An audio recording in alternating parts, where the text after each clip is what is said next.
So good evening all of you. Good evening Bhupesh, Amarjeet, Manas, Amandeep, Rishika, Raju. Are you new? Raju RJ. I have seen first time your name. Are you new?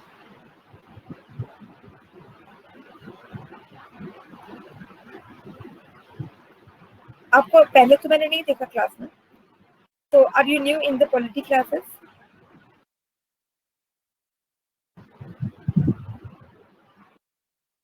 आप रहते हैं polity वाले section में?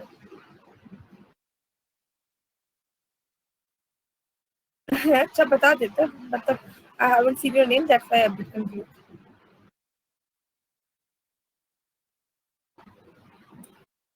Okay, that's fine. Or what do you mean by RJ? Are you a radio jockey?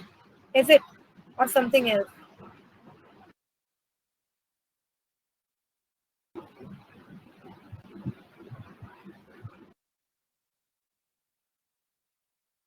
Okay.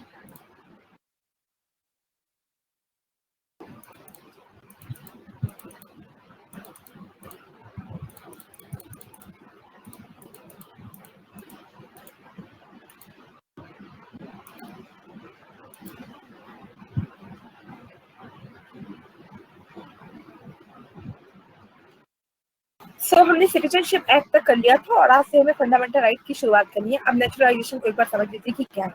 Naturalisation का मतलब है कि 15 सालों में से मतलब 15 सालों में से कोई को 12 साल अगर आप इंडिया में रहते हैं तो आप neutralise bye the process of naturalisation Indian citizen बन जाएंगे. अब 15 सालों में से जो 12 साल रहते हैं वो कैसे रहेंगे? सपोज करिए फॉर एग्जाम्पल 15 सालों में से कि जो आपके 14 साल होंगे वो आप जरूरी नहीं कि आप हर दिन जैसे कि जनवरी 1, 2, 3, 4 हर दिन आप रहे इंडिया में, वो जरूरी नहीं है. आप हैव रिजल्ट वे में मतलब जितने दिन हो रहे ना 15 सालों में, सॉरी 14 सालों में जितने दिन हो रहे, मान लो एक साल में अगर हाँ मैम ये हो गया. मैम आपने बताया था लास्ट क्लास में. आई नो वो ही इज आस्किंग ना Hrithik, sorry Raju is asking ना, that's why I was explaining. ठीक है राजू, यू फोकस कि अगर मान लीजिए कि 14 साल मतलब 14 सालों में जितने दिन है, सपोज कि एक दिन में अगर 100 ईयर्स है तो 14 सालों में 1400 दिन हुए, 1400 डेज हुए. तो 1400 डेज तक उस पर्सन को वहाँ पे प्रेजेंट होना चाहिए. उसके बाद जो लास्ट वाला 1 ईयर होगा वो पूरा का पूरा 1 ईयर वहाँ पे उसको होना चाहिए. तो 15 सालों में से 12 साल यानी टोटल आपको 1200 डेज इंडिया में आप रहेंगे. Then by the process of naturalisation आप जो है इंडियन सिटीजन बन जाएंगे. Now got it Raju?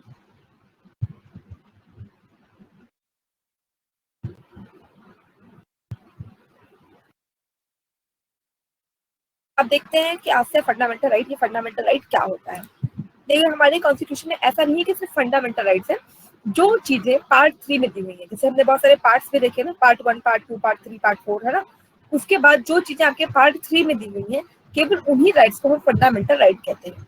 जो चीजें आपके कॉन्स्टिट्यूशन के पार्ट 3 में दी है उसको हम फंडामेंटल राइट कहते हैं. उसके अलावा अगर कोई चीजें कॉन्स्टिट्यूशन में अलग से कोई राइट अगर आपको दे देंगे तो उसको कॉन्स्टिट्यूशनल राइट कहेंगे. और अगर कोई चीज ऐसी है, कोई लॉ मतलब आप लीजिए कि राइट टू प्राइवेसी या राइट टू फूड, अगर कोई राइट पार्लियामेंट आपको बना के देती है तो उसको हम लीगल राइट कहते हैं. पहले फोकस करते हैं फंडामेंटल राइट पे कि फंडामेंटल राइट क्या है. तो ये जो राइट है आपके कॉन्स्टिट्यूशन के यानी भारत के संविधान के पार्ट 3 में दिए हुए हैं. अब ये हमने कहाँ से लिया है? तो ये हमने अमेरिका से लिया है. अमेरिका में जो फंडामेंटल राइट है बेसिकली उसको यूएस बिल ऑफ राइट कहते हैं. अब क्या डिफरेंस है जो इसको अदर राइट से इसको डिफरेंट बनाता है? तो डिफरेंस क्या है कि जो फंडामेंटल राइट है, इन केस की जो भी चीजें आपको ऐसा फंडामेंटल राइट दी हुई है, अगर इन एनी सर्कमस्टांसेस अगर आप उसको प्रैक्टिस नहीं कर पाते हैं तो आप directly supreme court of India जा सकते हैं. क्यों? क्योंकि सुप्रीम कोर्ट ऑफ इंडिया है कस्टोडियन ऑफ अवर कॉन्स्टिट्यूशन. तो वो क्योंकि कस्टोडियन है भारतीय संविधान का, इसलिए आप directly supreme court of India जा सकते हैं. और सुप्रीम कोर्ट ऑफ इंडिया को ये तय करना होगा, सर्टेन करना होगा कि फिर आप अपने मतलब फंडामेंटल राइट को प्रॉपर वे में एक्सरसाइज कर पाए. तो ये तो हो गई पहली बात. दूसरी बात ये है कि जो फंडामेंटल राइट है ना, तो हमें दिया किसने है? तो ये राइट हमें दिया है हमारे स्टेट में. स्टेट का मतलब यूपी, एमपी, बिहार नहीं. स्टेट का मतलब इंडिया. इंडिया में वो 4 चीजें जैसे लैंड, जिसमें 4 चीजें क्या है? एक तो डिफाइंड टेरिटरी, उसमें उनकी एक सरकार और वो सरकार होनी चाहिए सोवरिन. तो ये जो चारों क्राइटेरिया है जब वो फुलफिल होता है तब किसी पर्टिकुलर टेरिटरी को हम राइट. और जैसे अगर यूपी एमपी में देख लीजिए तो एमपी में डिफाइंड टेरिटरी है तो बिल्कुल टेरिटरी है, वहां पे रहने वाले लोग हैं तो एमपी के लोग हैं. उसकी जो गवर्नमेंट है तो शिवराज सिंह चौहान जी की गवर्नमेंट, पर क्या वो गवर्नमेंट सोवरेन? तो सोवरेन नहीं, उसको मतलब आपके सेंट्रल गवर्नमेंट से चीजें पूछनी पड़ती हैं। जिसका मतलब क्या हुआ कि स्टेट से यहाँ पे जो बात आ रही है, स्टेट मतलब इंडिया, तो इंडिया मतलब जो भारत सरकार है, अगर वो और केवल वो आपके मूलभूत केवल वही जो है आपसे ले सकती है और आपको देगी। यानी फंडामेंटल राइट हमें दिया किसने? भारत के संविधान ने। और लेना मतलब भारत के संविधान ने बेसिकली कहा किसको? सरकार को कहा है, गवर्नमेंट ऑफ इंडिया को कहा है कि आप इन अधिकारों को, आप इन राइट्स को लोगों को दीजिए। ठीक, इसका मतलब मान लीजिए कि मैं मंदिर में जाऊँ और मैं मंदिर में गई और मेरे को मंदिर में जाने नहीं दिया गया, ये कह के कि यू आर अ गर्ल, और मंदिर में गर्ल को जाना एंट्री अलाउड नहीं है, राइट। अब ये मंदिर का अपना रीजन है, ठीक है। मान लीजिए वो मंदिर बिल्कुल ऐसे रोड साइड का कोई एग्जाम्पल है, don't compare it with Sabarimala and apart from it, तो फिर वो अलग केस हो जाएगा। तो ऐसा मतलब नॉर्मल सा मंदिर है। तो आप बताइए कि मैं जो पुजारी है उसके अगेंस्ट सुप्रीम कोर्ट जाऊंगी कि ये पुजारी ने मेरे को मंदिर के अंदर जाना नहीं दिया, तो मेरे फंडामेंटल राइट का वायलेशन हो गया। तो बताइए सोच के कि क्या फिर हम इसमें हमारी फंडामेंटल राइट का वायलेशन हुआ कि नहीं हुआ, और हुआ तो मैं क्या सुप्रीम कोर्ट ऑफ इंडिया जा सकती हूँ या नहीं?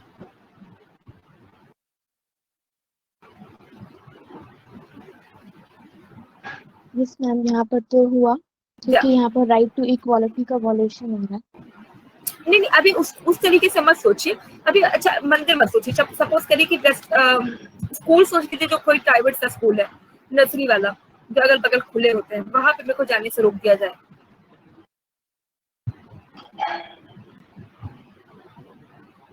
तभी तो वॉल्यूशन हो ही रहा है। वायलेशन तो हो रहा है, लेकिन फंडामेंटल राइट का वायलेशन तब होता है जब वो स्टेट से रिलेटेड हो। जैसे मान लीजिए कि मैं कोई मेरे घर के बगल में नर्सरी जहाँ पे प्लांट्स वगैरह मिलते हैं, वहां पे मेरे को प्लांट्स ना दिया जाए, ये कह के आपको नहीं देंगे, आप इस पर्टिकुलर कास्ट में आपको नहीं देंगे। लेकिन यहाँ पे जो आप इस पर्सन के अगेंस्ट जा सकते हैं, आपके ऐसा नहीं कि आप जाएंगे नहीं, मतलब थोड़ी कि आप अत्याचार सह लेंगे, आप जाएंगे, लेकिन वहां पे आपके अलग अलग, जैसे कि फिर पुलिस वालों के अपने रूल्स होंगे, वो उसके अगेंस्ट चार्जशीट फाइल हो जाएगी। लेकिन यहाँ पे आपकी फंडामेंटल राइट का वायलेशन है, तो आप सुप्रीम कोर्ट नहीं जा सकते हैं।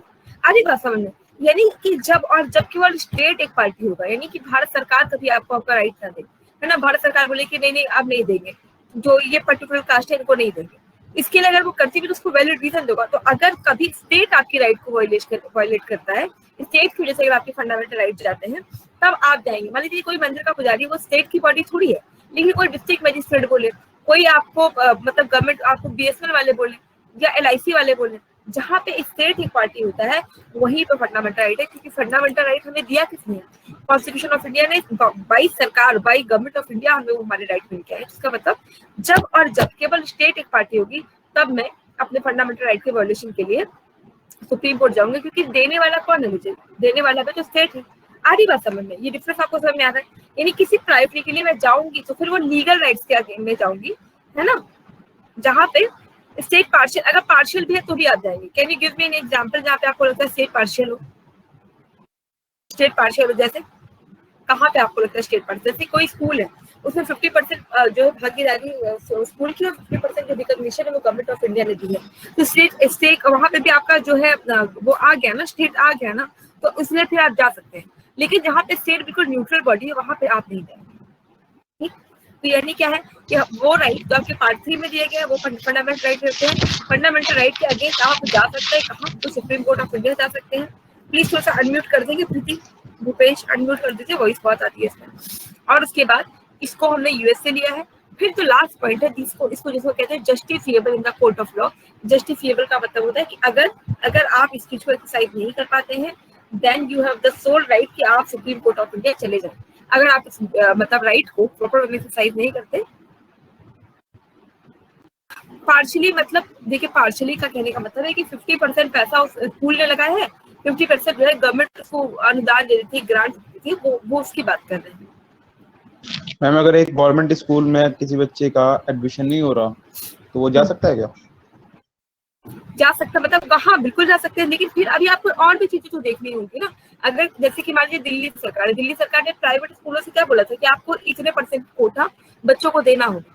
अब जो है जब दिल्ली सरकार जिसमें पार्टी होगी तब आप जा सकते हैं, लेकिन अगर वो पूरी न्यूट्रल बॉडी है तब आप नहीं जा सकते। ठीक है, बाकी अगर सरकारी स्कूल में बच्चे का एडमिशन नहीं हो रहा है और वहाँ पे सीट्स अवेलेबल है, तो वहाँ पे कंडीशन भी तो होंगी ना। आपको ये थोड़ी कि मतलब सरकार ने कोई काम नहीं किया, आप पहुंच गए, आप पहुंच जाओ, पर सरकार भी एक चीज प्रूव करेगी कि उन्होंने क्यों नहीं किया है। आई बात है। बिल्कुल, जब भारत सरकार या राज्य की सरकारें हमारे साथ ऐसा करती है तभी हम सुप्रीम कोर्ट जा सकते हैं। और कुछ? मैम मैंने पूछना था मैम, जैसे गवर्नमेंट ने कह रखा है कि 12 इयर्स तक free and compulsory education her student को दिया, बच्चे को दी जाएगी, बट मैम 12 इयर्स तक की एजुकेशन क्वालिफिकेशन का तो आजकल यूज ही नहीं है, कोई वैल्यू ही नहीं करता। 6 से 14 साल तक के बच्चों को देने की बात है। देखिए यहाँ पे दो बातें हैं। मान लीजिए कि हम कभी भी सरिया को, अगर कोई सरिया मतलब समझते हैं जो लोहे का वो रॉड होता है, आप रॉड को चाहो एकदम से सीधा कर दो तो एकदम से सीधा नहीं हो सकता है, हमें धीरे धीरे ग्रेजुअल रिफॉर्म्स ही लेने होते हैं, राइट।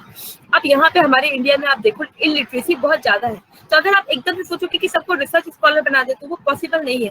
जो लोग यहाँ पे क्लास 6 तक पढ़ाने को बच्चे को तैयार नहीं होते, आपको लगता है वो रिसर्च स्कॉलर बनाएंगे? तो पहले अभी हम जो है शुरुआत एकदम से नहीं कर सकते, एकदम से सरिया को सीधा नहीं किया जा सकता, धीरे धीरे ग्रेजुअल मैनर में करते हैं कि अभी चलो पहले ऐसा करते हैं, हमको एटलीस्ट एलिमेंट्री एजुकेशन आ जाए। जब एलिमेंट्री एजुकेशन हमको लगेगा हाँ 100% एलिमेंट्री एजुकेशन का जो गोल है वो हमने आगे कर लिया, अब इसको और ऊपर करेंगे, फिर और ऊपर करेंगे, है ना। एकदम से थोड़ी ना कर सकते हैं।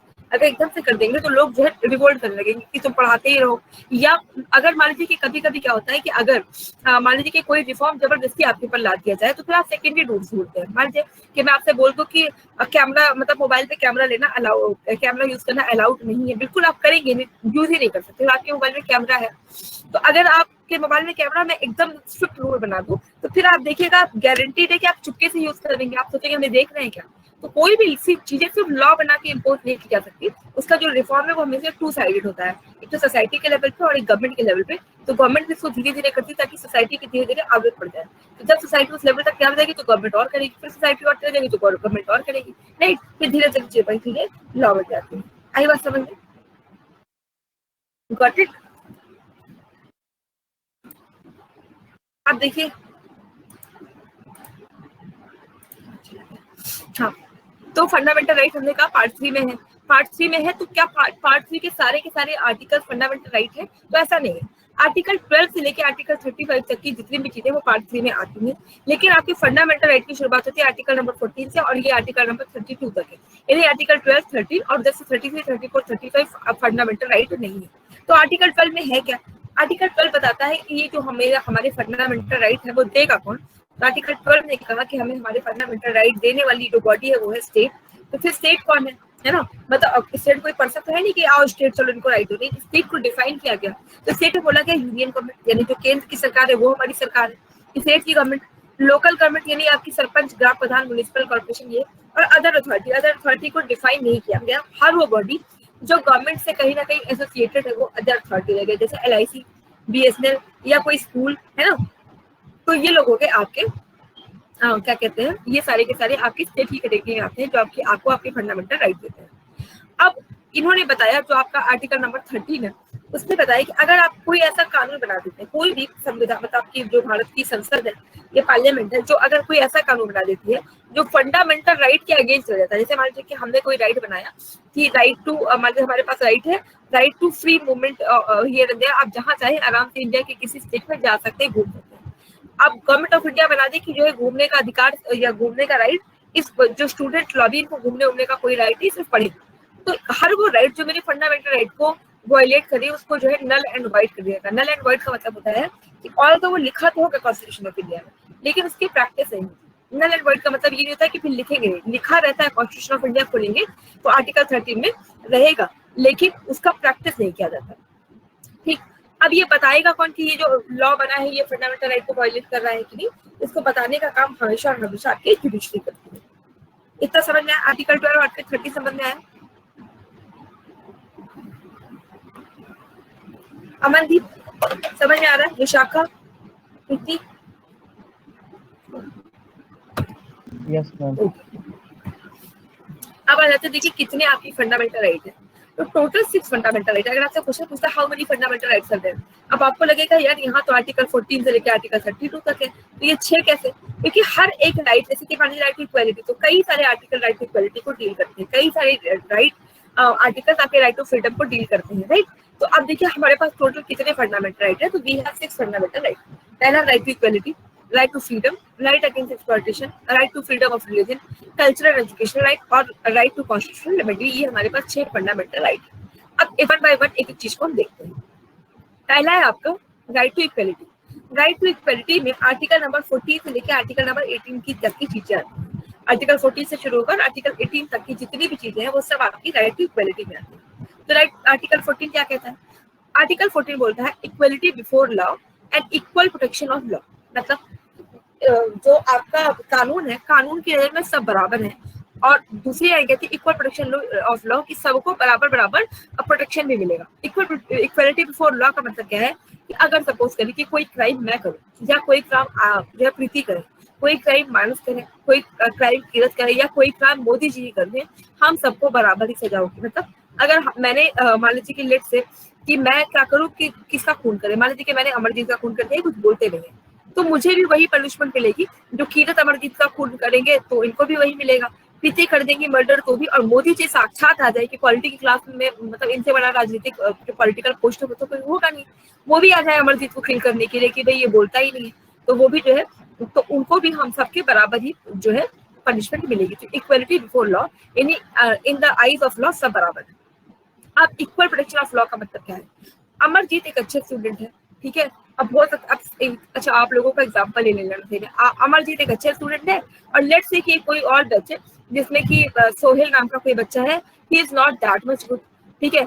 अब लेकिन जितनी प्रोटेक्शन मैं बोलूँ कि जो लोग पढ़ने में होशियार है उनको तो प्रोटेक्शन मिलेगी, और जिनको पढ़ने में बिल्कुल थोड़ा सा भी ध्यान नहीं देते, जिनके इससे कम नंबर मतलब मिले हैं, उनको जो है बिल्कुल प्रोटेक्शन नहीं मिलेगी। ऐसा नहीं है, जितनी प्रोटेक्शन अमरजीत को मिलती है वो पुलिस फोर्स और ये सब बचा के रखेंगे कि आने वाले एसएससी के ऑफिसर है, उतनी ही प्रोटेक्शन जो कम पढ़ने वाला बच्चा है उसको भी मिलेगी। या इसको ऐसे समझते हैं प्रोटेक्शन ऑफ लॉ को कि जितनी प्रोटेक्शन एक गरीब मतलब अमीर मुकेश अंबानी के बेटे को है, उतनी ही प्रोटेक्शन दुधई और आपके रामलाल के बेटे को भी मिलती है। मतलब कानून उनको भी उतना ही प्रोटेक्ट करेगा। प्रोटेक्शन का मतलब ये नहीं है कि इसको कोई बंदूक से मार दे। तो प्रोटेक्शन का मतलब ये है, प्रोटेक्शन का मतलब ये भी है जैसे मान लो कि स्कूल जा रहे हैं, स्कूल में पढ़ने का उतना ही राइट है, पानी पीने का उतना ही राइट है, सरकारी चीजों को यूज करने का जितना उसको राइट उतना इसको भी राइट है। इक्वलिटी बोलना यानी कानून की नजरों में सब बराबर है और सबको बराबर बराबर संरक्षण भी मिलता है। आई बात समझ में? आर्टिकल 14 इज नथिंग बिग, बस equality before law and equal protection of law. अब आ जाते हैं आपके आर्टिकल 15 पे। आर्टिकल 15 बेसिकली बात करता है डिस्क्रिमिनेशन, जो कि पॉजिटिव डिस्क्रिमिनेशन है। अब डिस्क्रिमिनेशन पॉजिटिव कैसे हो गया? पॉजिटिव का मतलब है कि देखिए कुछ लोग ऐसे थे सोसाइटी, मान लीजिए कि मेरिट का प्रिंसिपल मुझे लाना है, मैं चाहती हूँ कि जो है एक मेरिट हो और मेरिट के बेसिस पे सबका सिलेक्शन हो, ठीक। मान लीजिए कि आपने पढ़ाई करी दिल्ली यूनिवर्सिटी जैसी प्राइम यूनिवर्सिटी से आपकी पढ़ाई हुई, उसके बाद फिर आप लंदन गए, आपने अपना मास्टर्स वगैरह सब लंदन से किया, फिर उसके बाद आप ऑक्सफोर्ड चले जाते, वहां से आपकी रिसर्च हो गई। अब आप आए और उसके बाद एक बाबूपुर का मिस्त्री लाल गांव का मिश्रा जी का बेटा है, जो कि जिनके घर में लाइट नहीं थी और उन्होंने सिर्फ लैटन में बैठ के पढ़ाई करी, ठीक। तो वो भी मतलब आपकी तरह रिसर्च स्कॉलर, मतलब समझिए ग्रेजुएट है। अब वो भी वहां से पढ़ के वो भी ग्रेजुएट हो गया, लंदन से पढ़ के आप भी ग्रेजुएट हो गए। फिर हमें देना है सिविल सर्विसेज का एग्जामिनेशन। तो सिविल सर्विसेज एग्जामिनेशन ने क्या कहा, हर वो पर्सन जिसकी एज 21 होगी और जो ग्रेजुएट होगा वो सिविल सर्विसेज का एग्जामिनेशन देगा। तो बताइए किसके सिलेक्शन होने की प्रोबेबिलिटी ज्यादा होगी? ऑब्वियसली जो लंदन कहाँ से आप पढ़ के आए, आपकी तो सिलेक्शन होने की प्रोबेबिलिटी बढ़ गई। और वो पर्सन जो कि एक दलित भी था, मतलब SC/ST से बिलोंग भी करता था, इसके अलावा उसके पास ऐसी कोई फैसिलिटी भी नहीं थी, हर वो बाधाओं को तोड़कर उसने जाते करते कैसे भी ग्रेजुएशन कर लिया, ग्रेजुएट आप भी ग्रेजुएट हो गए, राइट। लेकिन अब ये तो कहा जा रहा है कि हमने मेरिट बना दी, हमने तो ये कहा ना कि जो ग्रेजुएट होगा और जो 21 साल का होगा वो एग्जाम देगा। लेकिन क्या सही मायनों में आप दोनों इक्वलिटी पे हैं? क्या सही मायने में हम इक्वलिटी लेके आ रहे हैं? जितने आप हैं उतना ही क्या वो बच्चा भी है? तो इक्वलिटी आपको लगता है कहीं से इक्वलिटी बन पा रही है आप दोनों के बीच में? बन रही है? अरे यस और नो? नो। तो इसका मतलब क्या है? इसका मतलब क्या है कि जो लोग सोसाइटी में कभी पीछे हो गए थे, गवर्नमेंट ऑफ इंडिया का काम है कि पहले उनको स्पेशल प्रिविलेज देके एक लेवल पे ला दिया जाए, और जब ये लोग भी उसी लेवल पे आ जाएंगे फिर हम मतलब चीजों को लाके मेरिट ला दें। तो यहीं से आपका जो बेसिकली रिजर्वेशन का कंसेप्ट है, रिजर्वेशन का जो कंसेप्ट है वो यही पॉजिटिव डिस्क्रिमिनेशन यहीं से इमर्ज होता है कि जो लोग सोसाइटी में कभी पीछे रह गए थे, पहले उनको कुछ स्पेशल प्रिविलेज देके एक पार ला दिया जाए और फिर हम मेरिट का सिस्टम लाए। तो कभी भी ये जो हो जाता है ना, मतलब कि जो कहते हैं कि इक्वालिटी नहीं हो पाती, तो पहले आप उनको स्पेशल, जैसे कि जो लोग पढ़ नहीं पा रहे उनको हम ऐसा पैसा वैसा दे के स्कॉलरशिप दे दें, उनके लिए स्कूल खुलवा दें, भाई जो पढ़ सकता है वो तो दिल्ली यूनिवर्सिटी में नहीं पढ़ेगा, जो नहीं पढ़ता उसके लिए सर्व शिक्षा अभियान ला दिया जाए। गवर्नमेंट जिनके पास घर है उनके तो घर है, जिनके पास घर नहीं तो इंदिरा आवास योजना दे दी जाए, ठीक है, ताकि सोसाइटी में पहले एक बार सब बराबर हो जाए, और जब सब लोग एक बार बराबर हो जाएंगे फिर हम मिलिट्री क्राइटेरिया लेके आएंगे। तो यहाँ पे क्या बोला गया कि state shall not discriminate, state वैसे तो डिस्क्रिमिनेशन नहीं करेगा, कभी भी डिस्क्रिमिनेशन नहीं करेगा, सिर्फ और सिर्फ ये 5 ग्राउंड छोड़ के, अगर ये 5 ग्राउंड है तो जो स्टेट है वो डिस्क्रिमिनेशन कर सकता है, मतलब सॉरी इन बेसिस को छोड़ के जो ये 5 बेसिस है इसमें जो है स्टेट कभी भी आपका डिस्क्रिमिनेशन नहीं करेगा। जैसे रिलीजन के बेसिस पे स्टेट कभी डिस्क्रिमिनेशन नहीं कर सकता है। जैसे रिजर्वेशन का मतलब क्या है, रिलीजन का मतलब क्या है कि कोई हिंदू है कोई मुसलमान है, इस बेसिस पे जो स्टेट है वो आपके अधिकारों को नहीं दे सकता है। रेस के बेसिस पे जैसे कुछ लोग आपने देखा होगा कि जो नॉर्थ ईस्ट के लोग हैं वो थोड़े चाइनीज लगते हैं, है ना, तो रेस उनकी जो रेस है वो डिफरेंट है। फिर on the basis of caste कोई ब्राह्मण है, कोई क्षत्रिय है, कोई वैश्य है, कोई शूद्र है, तो on the basis of caste जो गवर्नमेंट ऑफ इंडिया कभी भी डिस्क्रिमिनेशन नहीं करेगी, सेक्स के बेसिस पे नहीं करेगी, प्लेस ऑफ बर्थ के बेसिस पे डिस्क्रिमिनेशन नहीं करेगी। लेकिन स्टेट को इसमें हमने एक पावर दी, और पावर क्या दी कि अगर स्टेट को लगता है कि कोई भी कानून ऐसा है जहाँ पे विमेन और चिल्ड्रन, अभी यहाँ पे SC/ST का कॉन्सेप्ट नहीं है, यहाँ पे ये बोला गया कि विमेन और चिल्ड्रन के लिए स्टेट पॉजिटिव डिस्क्रिमिनेशन कर सकती है। पॉजिटिव डिस्क्रिमिनेशन का मतलब कि गवर्नमेंट ऑफ इंडिया को अगर लगता है कि अभी समाज में बच्चों को लेके या विमेन को लेके वो इक्वालिटी डेवलप नहीं हुई है, तो गवर्नमेंट ऑफ इंडिया क्या करेगी, जैसे गवर्नमेंट ऑफ इंडिया क्या करती है कि आपने देखा होगा कई कई जगह पे होता है कि बच्चों में लड़कियों की जो एडमिशन फीस है वो नहीं लगती, कई जगह पे क्या होता है कि गर्ल्स को स्पेशल ट्रीटमेंट दिया जाता है। इवन आप देखेंगे कभी कभी एग्जाम्स में 33% तक का वो मतलब रिजर्वेशन दे दिया जाता है गर्ल्स को, ठीक है। तो this kind of policies has been taken by the government of India to make a level playing field for all. तो विमेन और चिल्ड्रन के लिए जो गवर्नमेंट ऑफ इंडिया है वो स्पेशल चीजें कर सकती है, और इसको हम पॉजिटिव डिस्क्रिमिनेशन कहते हैं। और यहाँ से थोड़ा सा देखते आपका शुरुआत हो जाता है रिजर्वेशन का, कि हाँ गवर्नमेंट ऑफ इंडिया के पास ये पावर है कि वो पॉजिटिव डिस्क्रिमिनेशन कर सके। और इसके बाद आ जाता है आपका आर्टिकल नंबर 16, जो कि अगेन बात करता है आपके यही fundamental right and right equality का। आपको ये बात पता होगी कि जो बेसिकली हमारे यहाँ पे ये सिस्टम है, रिजर्वेशन का सिस्टम है, रिजर्वेशन का सिस्टम बेसिकली सिर्फ 10 सालों के लिए लाया गया था। ये बोला गया था कि 10 सालों बाद जब लेवल प्लेइंग फील्ड बन जाएगी तो रिजर्वेशन को हटा देंगे, लेकिन आज तक रिजर्वेशन हट नहीं पाया है। इवन ऐसा हो रहा है कि जो लोग अभी जनरल में वो लोग कह रहे हैं हमें भी रिजर्वेशन करो, हम भी रिजर्वेशन, हमें हमारी भी तरक्की रुक गई तो हमें रिजर्वेशन में लेके आओ। तो सोचिए अगर हर कोई जनरल में जाके भी रिजर्वेशन की बात करेगा तो देश आगे जा रहा है, देश पीछे जा रहा है। हमें तो ये करना था कि जो लोग पीछे रह गए उनको उठा के उनको अपलिफ्ट करा के आगे लाया जाए, और यहाँ पर जो लोग पहले से अपलिफ्टेड थे वो भी पीछे जाने की बात कर रहे हैं। देन हाउ कैन वी से कि government is doing the proper job, मतलब गवर्नमेंट क्या अपना सही जॉब कर रही है, तो इसको लेके हम अपना जो क्वेश्चन मार्क बना रहता है।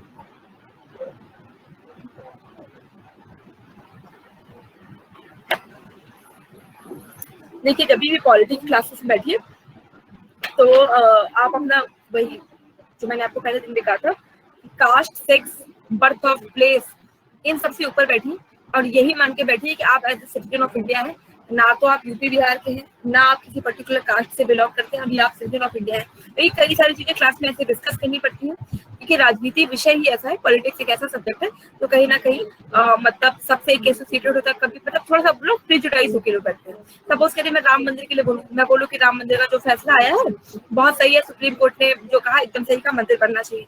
अब हो सकता है आप में से कोई अगेंस्ट हो तो बोलेगा कि पक्का हिंदू है, कट्टर हिंदू है ही, यूपी के हैं, प्रयागराज के रहने वाले हैं, तो इनको तो लग ही रहा होगा कि मंदिर बना दे। मैं बोलूँ कि बिल्कुल गलत फैसला है, तो कुछ लोग बोलेंगे नास्तिक है ना। तो अब ऐसे में कंक्लूजन ड्रॉ करना थोड़ा सा मुश्किल होता है, चैलेंजिंग होता है कि मतलब क्या कंक्लूजन ड्रॉ किया जाए, क्योंकि आपके मन में पॉलिटिक्स को लेकर थोड़ी सी प्रिजुडाइज होती है। अब मैं यही पे बोलूँ कि जीडीपी की जो रेट है वो चीजें थे, तो जैसी इन्फॉर्मेशन हम देंगे वैसी इन्फॉर्मेशन आप ले लेंगे। किसी डिसीजन के अगेंस्ट लोगे ना जो रिलीजन से रिलेट करता है, तो मैम हो सकता है मैम आपके पीछे लोग पड़ भी जाए, मतलब आपके ऊपर पॉलिटिक्स भी हो सकता है। क्या फिर से बोलिए? आपके ऊपर पॉलिटिक्स भी हो सकता है। अरे हाँ वही ना, तो वो करना थोड़ा सा डिफरेंट, मतलब थोड़ा सा ऐसा हो जाता है। लेकिन यकीन मानिए मेरा यहाँ पे वही ऑब्जेक्टिव नहीं रहता कि मेरा जो अप्रोच है वो ये है, आपको ऐसा बनाया जाए कि आप अपनी आइडियोलॉजी खुद डेवलप करें। मैं क्यों बनाऊंगी आपकी आइडियोलॉजी, मतलब मेरा काम है आपको हर पहलू बता देना, ये भी है, ये भी है, ये भी है, ये भी है, फिर आपको चुनना है कि क्या इसमें से सही है। ठीक, तो अब आ जाते हैं आर्टिकल नंबर 16। लेकिन माइंड नहीं करना, वो टाइम सेइंग कि मतलब ये मत सोचिएगा कि अरे ऐसी बोल दिया, अरे ये बोल दिया, अरे ऐसा कह दिया, नहीं। यहाँ पे as a citizen of India ही बैठी।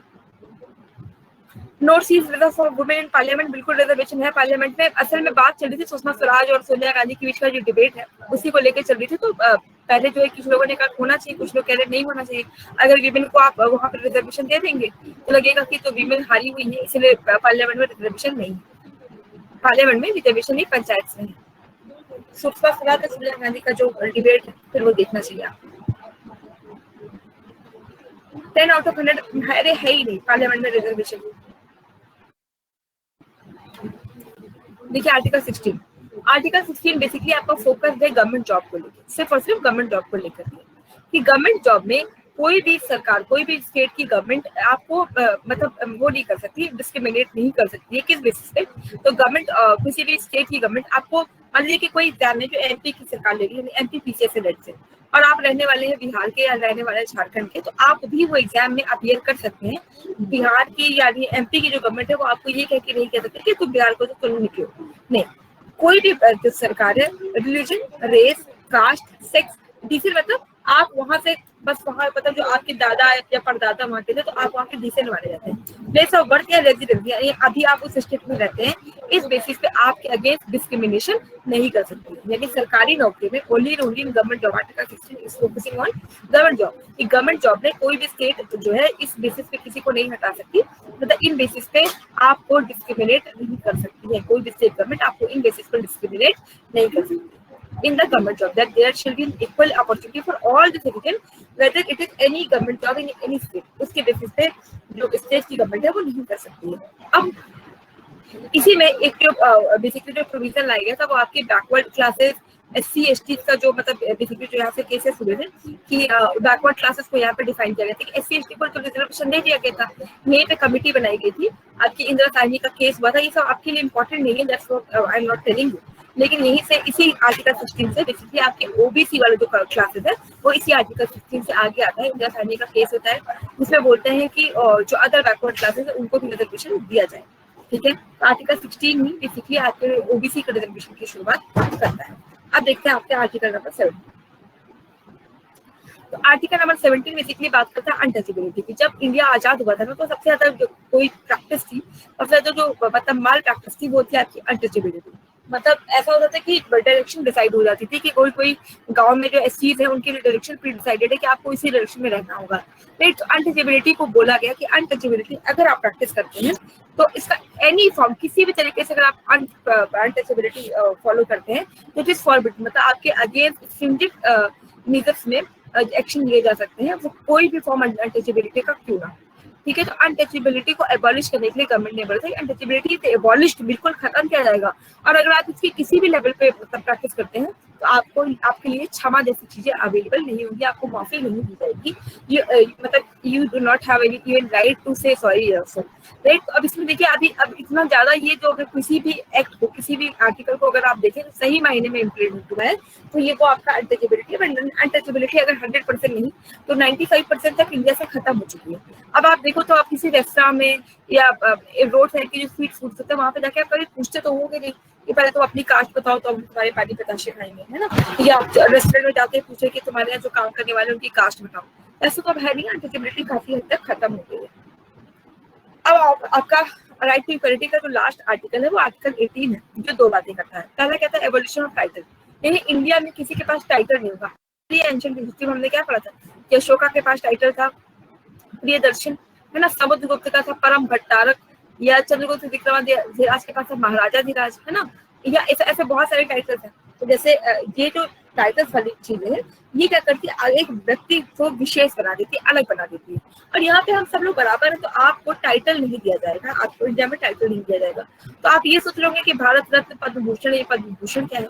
तो भारत रत्न पद्म भूषण और Padma Vibhushan it is just an honour, वो एक ऑनर है, वो आपका सम्मान है, वो कोई टाइटल नहीं है, ठीक है। जब हमने बोला सर सचिन तेंदुलकर को भारत रत्न देते हैं, सर सचिन तेंदुलकर को हमने Bharat Ratna as a title नहीं दिया है, वो इनके लिए सिर्फ एक ऑनर है, उनका सम्मान किया गया है। लेकिन कुछ एक्सेप्शन है, जैसे मिलिट्रीज में आपको पता है कि कमांडर इन चीफ, ये सारी चीजें हम देते हैं। एकेडमिशिया में हमने जो है डॉक्टर का टाइटल, अगर कोई पीएचडी स्कॉलर उसके पहले डॉक्टर, और जो प्रोफेशनल्स होते हैं जैसे कि डॉक्टर के आगे डॉक्टर, चार्टर्ड से आगे चार्टर्ड अकाउंटेंट, कुछ ऐसे प्रोफेशनल्स होते हैं जिनके आगे उनका प्रोफेशनल टाइटल लगाना जरूरी है। लेकिन अब हम ये नहीं बोलेंगे ऐसे क्लास में ऋतिक है तो हम बोले कि राजा धीराज महाराज श्री ऋतिक महाराज की फिर बोले जाए, तो फिर वैसा नहीं हो सकता है। ठीक है, तो इतना है आपका राइट टू इक्वालिटी। अब राइट टू फ्रीडम की बात होती है जो आपके आर्टिकल 19 का पार्ट है। ठीक, तो पहले बताइए अगर आपको राइट टू इक्वालिटी समझ में आ गया, कोई डाउट है इसमें कहीं?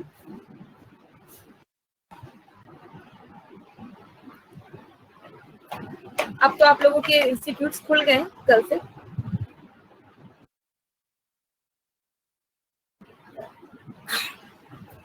लॉकडाउन ईज हो गया। हाँ बिल्कुल वो सब लगाते थे बट वो दैट्स नॉट वैलिड एक्चुअली। अगर अभी भी ऐसा चलने लगे सोचे तो अंबानी का 2 टाइटल होल्ड कर लें, है ना, लिख दें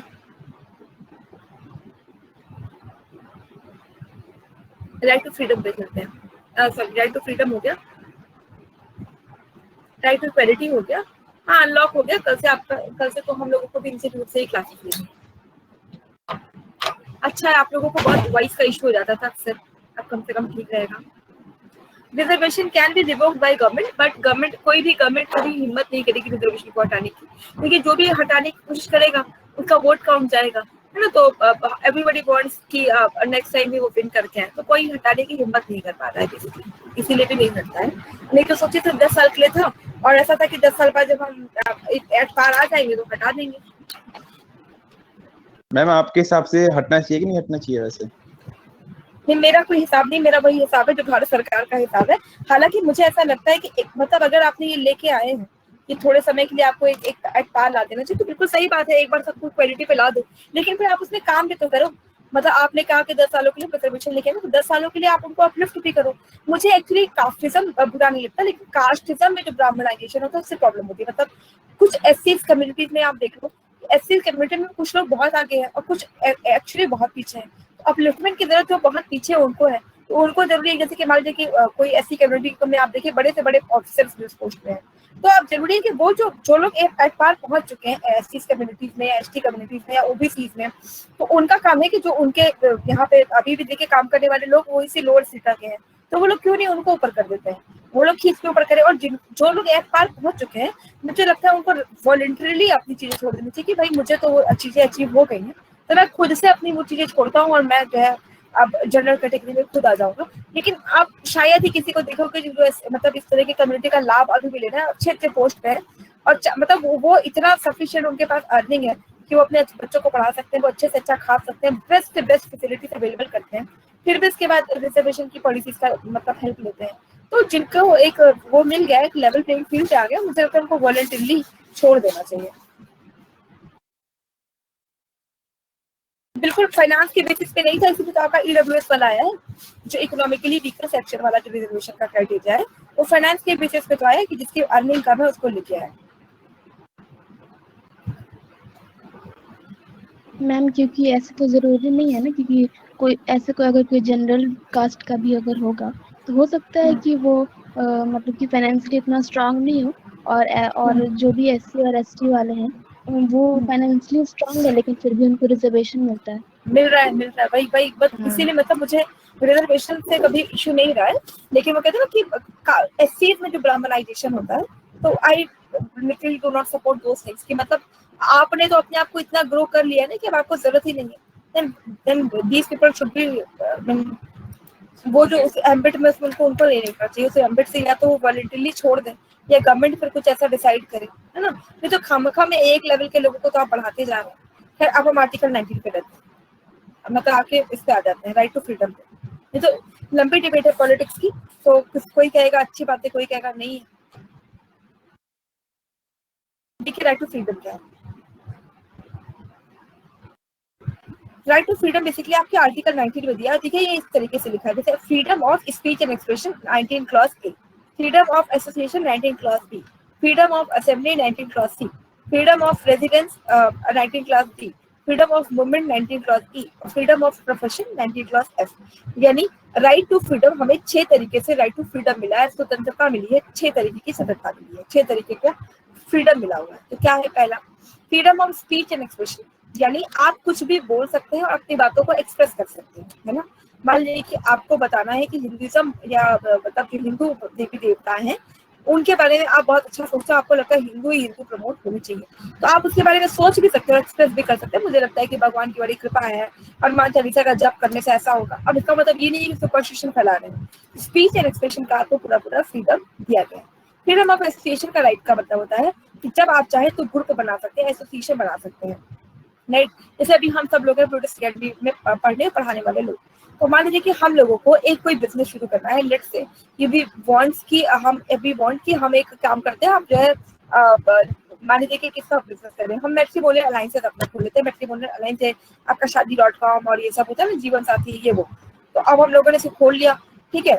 तो हम लोग क्या करेंगे, हम मान लीजिए कि मेरे से लेट से अमनदीप ने बोला कि मेरा मन कर रहा है, मैंने मेरे से उन्होंने बोल के बताया, पूरी क्लास में भी बोल के बता रही है कि ऐसा है कि मैट्रिमोनियल अलायंस है, तो लोगों की शादी वादी हो नहीं रही है, तो चलो एक काम करते हैं कि हम एक अलायंस को बनाते हैं जिससे सबकी शादी करेंगे। इन्होंने बोला और एक्सप्रेस किया, तो हमें लगा कि अच्छा बिजनेस है, पढ़ने में तो कुछ हो नहीं रहा है, एसएससी तो पास हो नहीं रही है, तो चलो ऐसा करते हैं एसोसिएशन बना लेते हैं।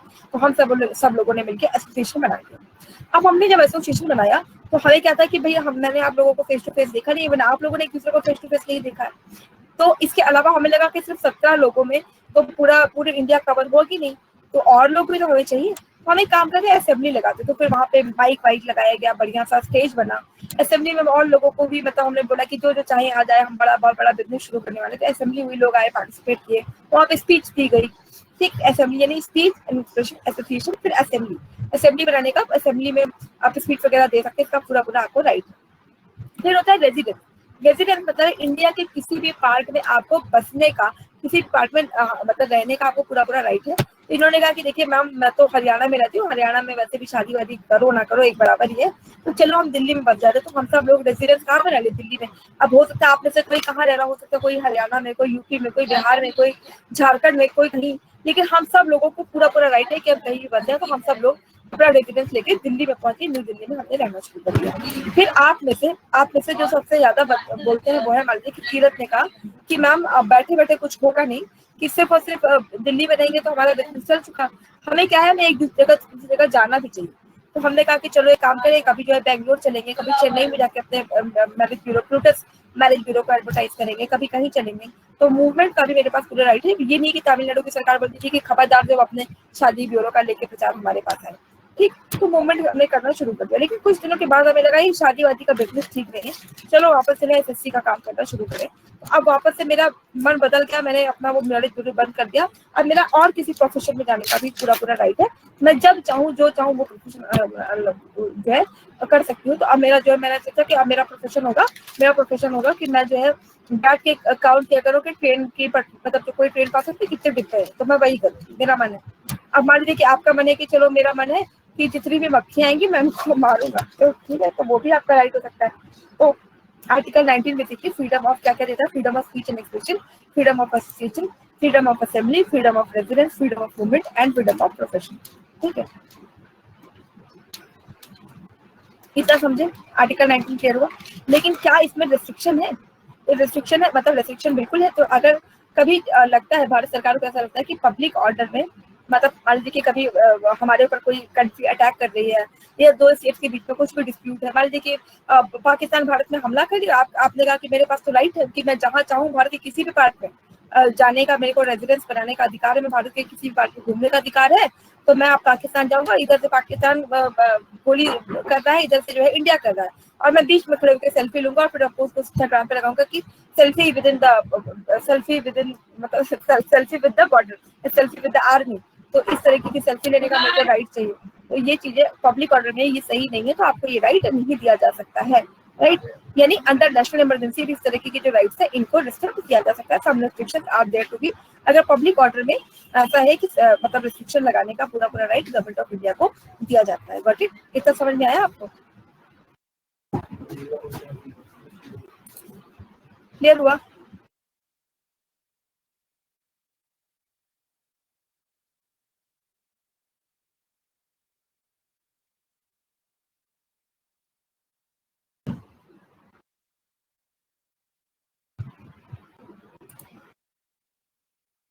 और एक लगती है नेशनल इमरजेंसी। तो नेशनल इमरजेंसी हमेशा आपके प्रेसिडेंट लगाते हैं। तो प्रेसिडेंट ऑफ इंडिया अगर नेशनल इमरजेंसी पढ़ेंगे तो प्रेसिडेंट पढ़ेंगे, तो नेशनल इमरजेंसी पढ़ेंगे। तो नेशनल इमरजेंसी के टाइम पे आपका जो आर्टिकल 19 है अपने आप खत्म हो जाता है, आर्टिकल 19 बंद कर दिया जाता है। जब प्रेसिडेंट पढ़ेंगे तो देखेंगे नेशनल इमरजेंसी क्या होती है। ठीक, अब अगला जो राइट है आपका फंडामेंटल राइट है,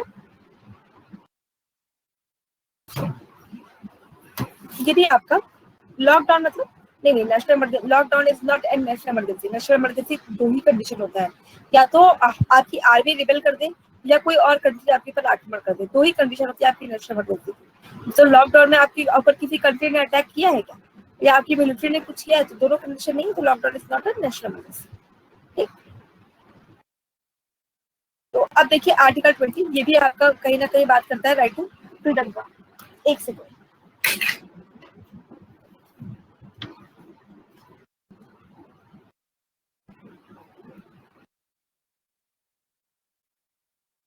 अब आर्टिकल 20 में देखिए 3 लॉ है। ये जो ए है ना, 20 क्लॉज ए, 20 क्लॉज बी और 20 क्लॉज सी, इस तरीके से।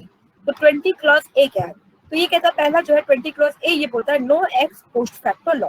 इसका क्या है कि ये मैचिंग में आ जाएगा, इसको अच्छे से समझ लीजिए कि एक्स पोस्ट फैक्टो डबल जी पार्टी का मतलब क्या होता है।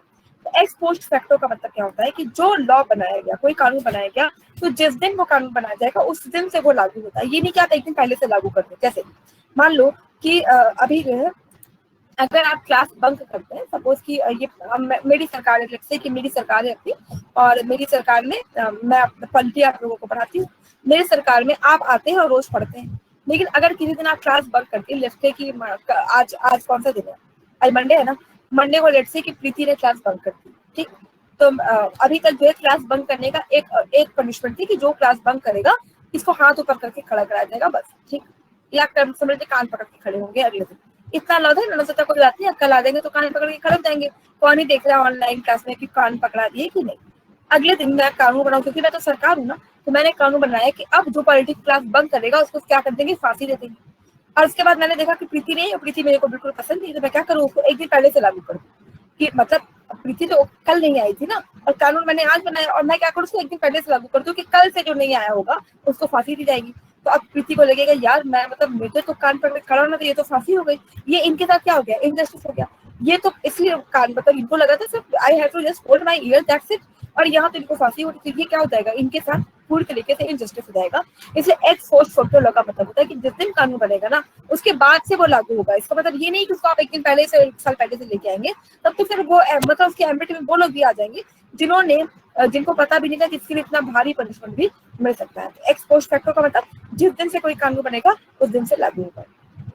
अगला है आपका नो डबल जियो पार्टी, यानी एक ही काम करने के लिए, एक ही गलत काम करने के लिए आपको डबल बार पनिशमेंट नहीं मिल सकती है।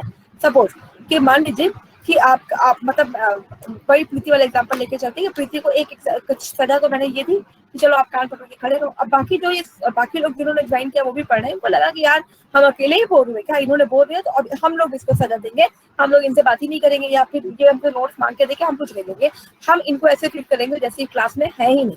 ठीक है, तो इनको लगा ना, बाकी लोगों को लगा कि यार हम लोग अकेले ही बोर हुए, ये भी बोर हो हमारे साथ, तब तो मेरे कलेजे को तब ठंडक पड़ेगी जब मैं बोर हुआ तो मेरे साथ प्रीति भी बोर हो, पर ये तो आई ही नहीं। तो एक तो मैंने पनिशमेंट दी और इसी चीज के लिए आप लोग भी पनिशमेंट दे दें, तो गलती तो एक ही थी ना, एक ही गलती के लिए डबल पनिशमेंट नहीं दी जा सकती है। सो कहते हैं नो डबल जियो पार्टी।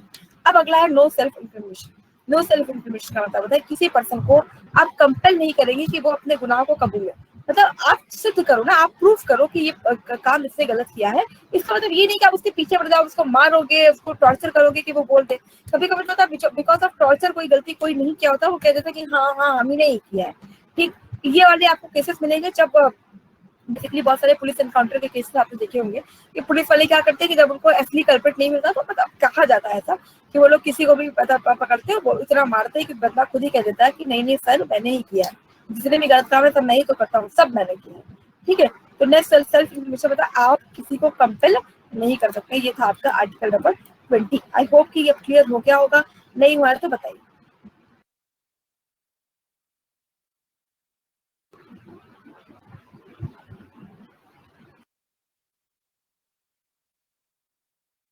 क्लियर हुआ?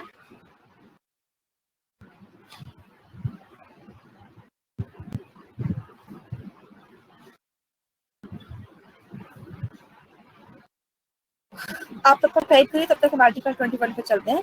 आर्टिकल 21 बेसिकली बोलता है कि किसी भी पर्सन को उसके जो बेसिक लाइफ से डिप्राइव नहीं किया जा सकता, यानी कि पर्सनल लिबर्टी से आप डिप्राइव नहीं कर सकते हैं, सिवाय और सिवाय अगर कोई कानून बना दिया जाए तो। इसका मतलब समझेंगे क्या? इसका मतलब ये होता है कि हर व्यक्ति को, हर किसी पर्सन को एक डिग्निफाइड लाइफ जीने का पूरा पूरा राइट। डिग्निफाइड लाइफ का क्या मतलब है? डिग्निफाइड लाइफ का मतलब है बेयर मिनिमम चीजें। इसीलिए तो सरकार लेके आ रहे हैं कि अगर मान लीजिए कि मेरे पास पैसे हैं और मुझे लेट्स से कि खांसी बासी आ रही, मेरे पास पैसे, मैं तो चले जाऊंगी एम्स में, बड़े से बड़े हॉस्पिटल में मैं जाऊंगी, जो बड़े से बड़े जो डॉक्टर्स है वो मेरा इलाज करेंगे। तो उस तरीके से अगर कोई मान लीजिए मैं कोई गरीब इंसान हूँ, डाउन टू सेक्शन से बिलोंग करती हूँ, मेरे को कैंसर हो गया, अब कैंसर से मेरी डेथ होती है, डेथ सकती है। लेकिन मान लीजिए कि मेरे को एक नॉर्मल सा फ्लू है, मेरी खांसी आ रही है, और खांसी से मेरी डेथ हो जाए, खांसते खांसते डेथ हो गई, तो this is the failure of the government. और ये क्या है कि मुझे एक गरिमा में, एक प्रिविलेज्ड लाइफ से मुझे वंचित रखा गया, मुझे डिप्राइव रखा गया, कि मेरा भी एक राइट था एज ए ह्यूमन और as a citizen of India, मुझे भी एक डिग्निफाइड लाइफ जीने का पूरा पूरा राइट था। बट क्योंकि वो मैं लाइफ नहीं जी पाई, it is known as the failure of the government. तो गवर्नमेंट की ड्यूटी होती है कि आपको वो बेयर मिनिमम चीज, जिन तक वो चीजें हैं वो तो ठीक है, पर जिन तक वो चीजें नहीं है उन तक उन चीजों को पहुंचाया जाए। और याद करिए यही चीजें हमने कहाँ पढ़ी है? प्रियम्बल में, सोशलिस्ट प्रियम्बल। सोशलिस्ट जो टर्म था उसका यही मतलब था कि रीच टू द अनरीच, जहां तक चीजें नहीं पहुंची हैं वहां तक चीजों को पहुंचाना, जिससे नोन एज आर्टिकल 21। पुलिस के आगे कबूल कर लिया और कोर्ट में मुकर गया तो मैम यूएसपी चार्ज लेंगे। वो ऐसा होता ही नहीं है। मतलब अगर कोर्ट में जाके मुकर भी जाओगे तो फिर प्रूफ करने की जिम्मेदारी फिर पुलिस के पास पहुंच जाएगी। बहुत ज्यादा होगा तो ये बोलेगा कि चलो कोई और पुलिस वाला इसको जांच कर लेगा, ठीक है। तो ऐसा होता है, मतलब जाके लोग मुकर जाते हैं, बट फिर उसके बाद अगेन ऐसा नहीं हो कि आपको छोड़ देंगे, फिर से आगे कोई और ऑफिसर आएगा उसकी जांच वाच करेगा, ठीक है।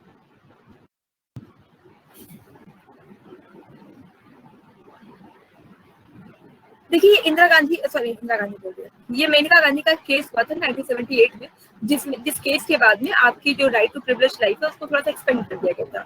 और जितनी भी चीजें आप अलग से पढ़ते हैं, राइट टू प्रिवेसी सोच लीजिए, right to food, right to life, सब कुछ आपके आर्टिकल 21 का ही एक्सपेंशन है। क्योंकि सब कहीं ना कहीं ऐसा हो जाता है कि आपको प्रिविलेज लाइफ जीने का राइट है और उसी से ये सारे के सारे राइट्स एसोसिएट हो जाते हैं। और ये मेनका गांधी का जो केस हुआ था, तो मेनका गांधी कहीं जा रही थी, उनकी गाड़ी को रोक दिया गया था, और गाड़ी को रोकने के बाद मेनका गांधी चली गई। उन्होंने कहा कि मेरे फंडामेंटल राइट का वायलेशन हुआ, क्योंकि यहाँ पे मेरे जो मतलब एक इज्जत थी, जो मेरा रेपो है उसके अगेंस्ट था, मतलब कुछ वीकेंड का केस था। तो बाद में सुप्रीम कोर्ट ऑफ इंडिया ने ये भी बोला कि राइट टू प्रिविलेज लाइफ में एक वो भी है, मतलब राइट टू प्रिविलेज लाइफ का मतलब सिर्फ जीना नहीं है, मतलब ऐसा नहीं कि सिर्फ आप खाना और रोटी कपड़ा मकान जिंदगी जिएंगे। राइट टू प्रिविलेज लाइफ का मतलब है कि एक हर पर्सन को, क्योंकि वो ह्यूमन है तो उसको ह्यूमनली ट्रीट करा जाना, ह्यूमनली ट्रीट किया जाना भी आपका प्रिविलेज लाइफ के एम्बिट में आता है। तो बेसिकली आर्टिकल 21 है, article 21 not a big deal. आप इतना याद रखिएगा कि हर किसी को ह्यूमन होने के नाते प्रिविलेज लाइफ, गरिमामय जीवन जीने का पूरा पूरा राइट है। अब आ जाते हैं आपके article 22। Article 22 basically arbitrary arrest के बारे में बात करता है। सपोज करिए कि कोई क्राइम हो जाता है, तो उसके बाद जैसे तो देखा होगा ना कि जैसे कोई क्राइम हो तो तुरंत पुलिस वाले आ जाते हैं, अरेस्ट कर लेते हैं।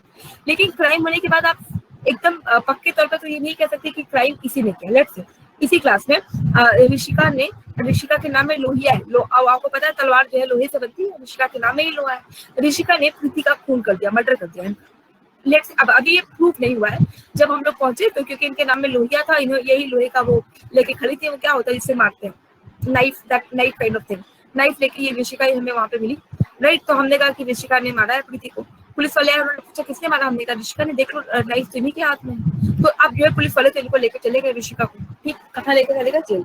और अभी कुल्हाड़ी पेड़ थोड़ी है प्रीति की, काटेंगे ना, क्या कहते हैं तलवार काइंड ऑफ थिंग, जिससे आप किसी का गला काट दो, कुल्हाड़ी होगी मार दोगे, ठीक है। तो अब क्या करेंगे, पहला जो है कि आर्बिट्री अरेस्ट के बाद में अब जो जब ऋषिका को पुलिस वाले लेकर चले गए, तो पहला क्या है कि ऋषिका को पता नहीं, तो अपने इनका नाम ही लोहिया है, तो लोहा लेके वहां पे खड़ी थी। इनको क्या मतलब था कि हम प्रीति को मारे, प्रीति की जो है प्रीति को तो चक्को खोला के हमारे पूरा ब्लड भरा हुआ है रूम में। तो पुलिस वालों ने हमसे पूछा, हमने कहा लोहा इनके नाम है, इन्हीं को पकड़ के लेके जाओ। तो ये तो वहां पे पहुंच गई। तो सबसे पहले ऋषिका पूछेगी ना पुलिस वालों से, बताओ तो मैंने क्या किया, मेरे को अरेस्ट कर रहे हो तो मेरे को बताओ। तो पहला राइट है आर्टिकल 22 में, ये कहा जाता है कि अगर आप किसी को अरेस्ट करते हैं तो उस पर्सन के पास एक फंडामेंटल राइट होगा ये जानने का कि आप किस बेसिस पे, यानी किन चीजों की वजह से उस पर्सन को अरेस्ट कर रहे हैं। Right to be inform. Rishika बोलेंगी पहले मुझे बताओ तो, है ना, कि भाई मेरे को क्यों अरेस्ट करके रखा गया है, अगर मैंने मारा है नहीं मारा, पहले मुझे बताइए। राइट। तो ऋषिका को बताया गया कि आपका नाम मतलब आपके हाथ में वो था, नाइफ थी, और आप वहाँ पे ब्लड था, तो हम ये मान के चल रहे कि जो प्रीति है, प्रीति को जो ब्लड मतलब आप चलो मारेंगे नहीं, ये मान लेते कि बस इन्होंने इसका हाथ काट दिया है, बाद में बस वही हाथ मुझे दे दे ठाकुर पैसा कर दो, सिर्फ हाथ काटा है, ठीक। तो ऋषिका को हम बताएंगे क्योंकि आपने प्रीति का हाथ काटा था, इसलिए जो है हमने आपको अरेस्ट कर लिया है। अब ऋषिका बोलेगी कि मुझे तो कोर्ट जाना पड़ेगा, तो कोर्ट में किसी लीगल प्रैक्टिशनर से, किसी भी लीगल प्रैक्टिशनर से कंसल्ट अगर ऋषिका करना चाहे तो इनको ये पूरा फंडामेंटल राइट होता है कि भारत के किसी भी लीगल प्रैक्टिशनर से आप कंसल्ट कर सकती हैं। और अगर आपके पास कोई लीगल कंसल्ट के लिए पैसे नहीं है तो भारत सरकार आपको सरकारी वकील भी दिलाता है जो आपकी चीजों को वहां पे कोर्ट में रखा है। तो अगला राइट क्या है, right to consult a legal practitioner, जो कि आपको बताए कि फिर आप कैसे बचेंगे। अगला जो है वो क्या है कि right to be produce before a magistrate within 24 hours. इसका मतलब क्या है कि ऋषिका के नाम में लोहिया था, लोहा लेके वो खड़ी थी, लेकिन मारा है या नहीं मारा है ये अभी साबित नहीं हुआ है, और ये साबित करने की जिम्मेदारी मतलब ये अंडर अरेस्ट रहेंगे, अंडर ट्रायल रहेंगे या नहीं रहेंगे, ये डिसीजन विद इन 24 आवर्स हो जाना चाहिए। यानी पुलिस वाले अगर किसी को अरेस्ट करते हैं तो 24 घंटे के अंदर अंदर एक किसी योग्य मजिस्ट्रेट के सामने आपको ऋषिका को लेके जाना होगा, फिर वो मजिस्ट्रेट डिसाइड करेंगे कि हाँ ये बात मतलब इनको अरेस्ट किया जाना चाहिए, नहीं किया जाना चाहिए, कितने दिन का टाइम मिलेगा इनको, और ही बात समझ लो, है ना, कितने दिनों तक आप इनसे पूछताछ कर सकते हो। तो 24 आवर्स के अंदर अब ये एविडेंस ही तो है ना, लोहा वाले खड़ी है, तो मतलब पूरा सिनेरियो में समझ में आ रहा है कि काफी हद तक चीजें लग रही है कि हाँ इन्होंने नहीं किया, लेकिन अभी ये प्रूफ नहीं हुआ, ठीक है। अब अगर मान लीजिए कि कुछ ऐसा केस हो जाता है कि पुलिस वाले 24 आवर्स के विदिन आप जो है ऋषिका को मजिस्ट्रेट के पास नहीं लेके जा पाए, तो आप क्या करेंगे, आपको उसको छोड़ना ही होगा। तो 24 आवर्स के बियॉन्ड आप उसको गिरफ्तार नहीं कर सकते, तो ऋषिका फिर बंदी हो जाएगी। नहीं तो फिर वो मजिस्ट्रेट के पास जाएंगे, तो मजिस्ट्रेट फिर डिसाइड करेंगे कि फिर क्या इनको हमें अरेस्ट करके रखना है। तो ये बताएंगे कि मेरा तो नाम नहीं लोहिया था, तो मैं तो लोहा लेके खड़ी, तो मैंने मारा थोड़ी है, ठीक है। तो फिर बाद में प्रीति तब तक पता चला ठीक होगी, तो उन्होंने बताया कि नहीं मैम मतलब नहीं सर मेरे को ऋषिका ने नहीं बल्कि कीरत ने मारा, यही इन्हीं का मतलब ऐसा था कि अब मारेंगे तब मारेंगे, तो अब मारा है, ठीक। अब इसमें बताइए कोई डाउट है, हमने कौन कौन से आर्टिकल पढ़ लिया, हमने आपका पढ़ा 14, 15, 16, 17, 18, इतना था आप, हाँ इतना तो हमारा राइट टू इक्वलिटी हमने पढ़ा। फिर राइट टू फ्रीडम हमने पढ़ा कौन कौन सा, 19, 20, 21, 20।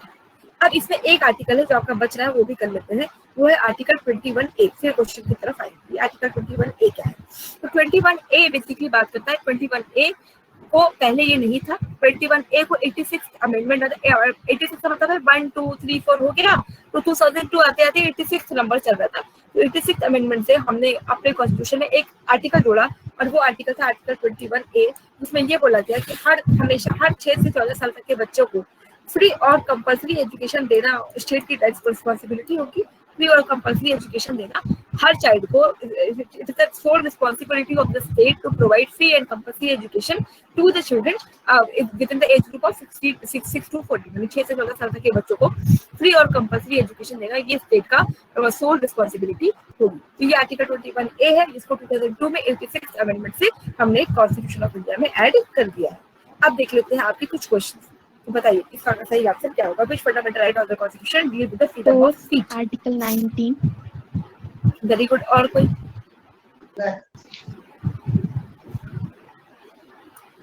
गुड। अगला ये वाला क्वेश्चन बताइए, which fundamental right of the constitution deals with the abolition of titles. Article 17। 17, very good, article 17। Raju article 17, ठीक है, बाकी लोगों को नहीं याद है।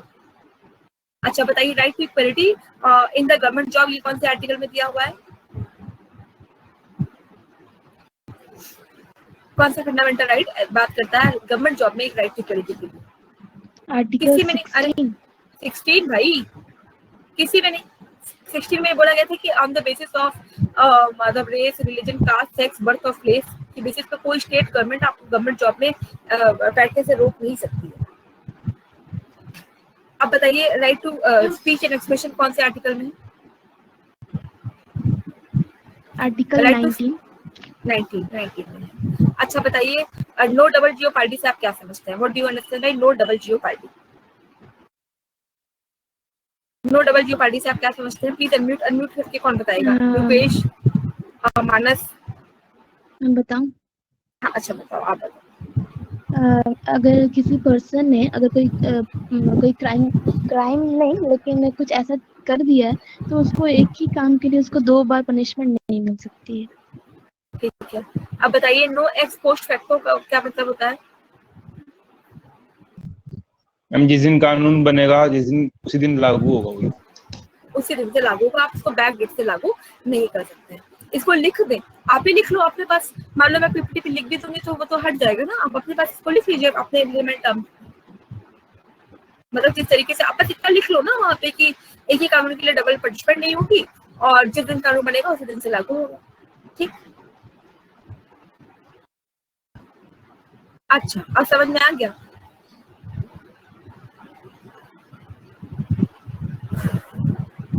तो आज की क्लास को यहीं पे रोकते हैं, कल जो है वो आपका राइट अगेंस्ट एक्सप्लॉयटेशन और जो आपका फ्रीडम ऑफ रिलीजन है वो कवर कर लेंगे, तब कल आपको फंडामेंटल राइट ऑलवेज कवर हो जाएगा। ठीक, तो आज की क्लास में बस यही तक, कोई डाउट होगा तो आप इसको पहले कल क्लियर कर लीजिएगा, उसके बाद हम आगे बढ़ेंगे। तो thank you so much guys for your time and all the best for the day.